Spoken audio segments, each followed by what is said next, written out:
Very good morning to Ramon Vega. Morning, Ramon. Ramon, what happened, my friend? Good morning, Jeff and Gabby. Please do not start to rub it in. Listen, I think you need to get a dog walk. Got so many dogs now in Düsseldorf. You just told me before. Look, I think that the Swiss press was saying, that England weren't the better team. They were just the luckier team. Is that how you saw it? Listen, if you go into the statistics a little bit, I'll just go through a little bit of statistics, just to give you a little bit kind of the frame what England was with Switzerland in. You got 13 shots for England, Switzerland 11 shots. 3 shots on target from England, 3 shots for Switzerland. 52% possession for England, 48% possession for Switzerland. 670 passes, 723 passes. 91 pass accuracy, 91 pass accuracy for Switzerland as well. 8 fouls for England, 13 for Switzerland. 1 yellow card for England, 2 for Switzerland. 0 card and 3 offsides in 4 corners. So, Ramon, who won? We are very close to beat England. Nevertheless, I think Ramon, that was the best performance in this tournament for England at the same time.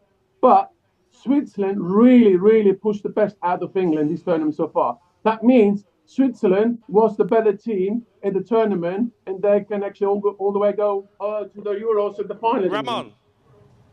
Yes. Ramon, we said before the game we spoke to you, we said Switzerland, they don't qualify for semi-finals in tournaments. It's happened again, my friend. But joking aside,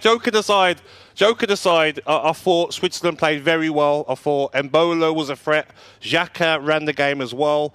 That chance at the end where Embolo sort of got in the way from the player at the back post, probably would have scored that header. Shaqiri off the post late on as well. So I think Switzerland can be proud of their performance. Listen, the whole nation was very proud. Anyway, before the game to start with, to qualify to the quarterfinals the way they qualified.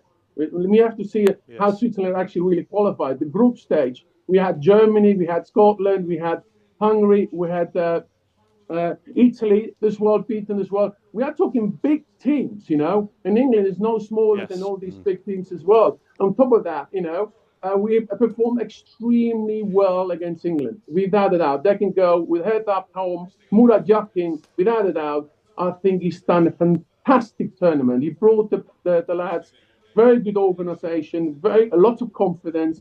And you can see these guys came against England. They were not afraid against them, not at all whatsoever. Yes. Listen, penalty shootout, it is what it is. England has historically had also this kind of experience in 96, obviously Southgate at that time as well. But this time England was more lucky and go through it, And I think for England, that was the best test, I think, in this tournament so far. And if they really continue with that performance done against Switzerland, they have a good chance to win these Euros.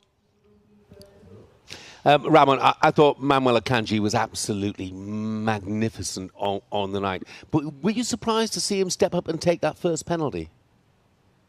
Jeff, that's a good question. Absolutely. I was very surprised. I thought, such an important qualification, the first penalty will be the captain or somebody senior with very good experience there with calmness, Not saying Manuel has no experience. We're talking here, Premier League player, won the Premier League, won the Champions League, all of that, But I feel sorry for him. That really he was a bad penalty. There's no question mark, But I think the nerves come out of him better. And I think, to be honest, that was a mistake, maybe, potentially to select him. But you never know in penalty. You just don't know. Maybe he goes to the penalty shootout and he would just cool and score, I think, Ramon, if you look at the game back, I think England were the better team in the first half, wasn't they? But second half, we just couldn't get out. You were on top of us. You worked your wing-backs perfectly. And I really think that Switzerland were unlucky, to not win the game in the second half. But going forward now, this squad of players, they can take confidence again, can't they? Going into the World Cup qualifiers, qualifying for the World Cup again, hopefully. And hopefully they can go one more and get to a semi-final. As I said before the game, Switzerland-England, Southgate has an extremely lucky position because he got some wonderful players within that squad. The headache he had is, of course, is how they're going to use the best way to be successful squad in the same time, I think now against Switzerland, he tried a few different plays as well and positions as well. He actually worked out well for him, and the players, you can see the squads really start to melt together. As you say, the first half, they really played extremely well. And from my point of view, I think that's the best performance England so far in this tournament, And I think Switzerland really tested them to do that kind of performance. I don't think other teams before really tested them as much as Switzerland at the day. That's why I think England is ready to win this tournament. Oh, well, that's a good moment to leave it, Ramon. Thank you very much indeed. Thank you, Ramon. Well, listen, Jeff, I just wanted to say as well, I got some mates from England. They're driving to the semi-finals, Chris and his son, Teddy. Say hello to them and drive safely and good luck. Thanks, Ramon. Nice words, mate. Thank you, Ramon. talkSPORT Breakfast, waking you up Monday to Friday morning from 6 a.m. on AM, on DAB, via the talkSPORT app and on your smart speaker. talkSPORT.